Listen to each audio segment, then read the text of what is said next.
Šéfe, a neodhalia nás? Keď budeš držať hubu, tak nie. Poďme.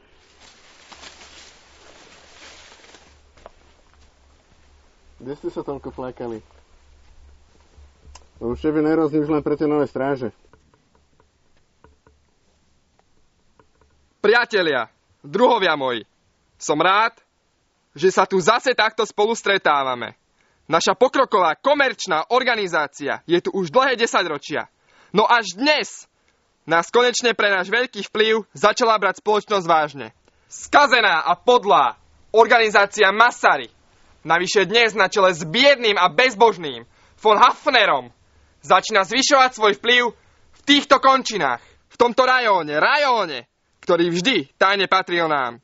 Necháme toto dopustiť? Čo na to poviete, druhovia moji? Nie, to bude robiť.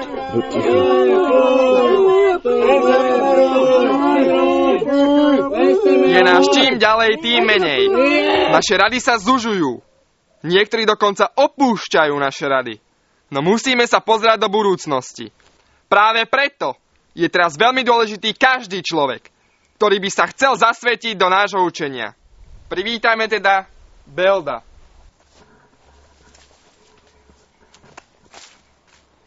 A teraz nám Beldo ukáže svoje umenie.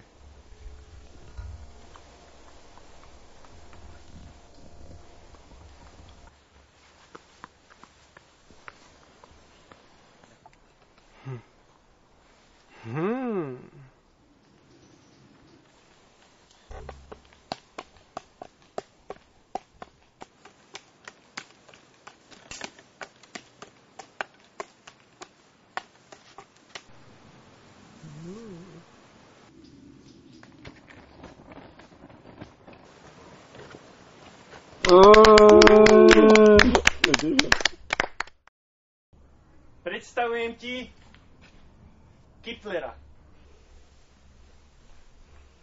No čo je? Čo čakáš? Snad sa Belda nehambíš.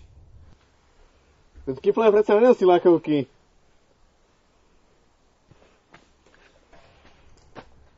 Zrada! Boli sme podvedení!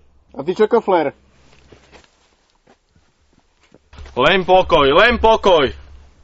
Áno, pokoj. Čo teraz?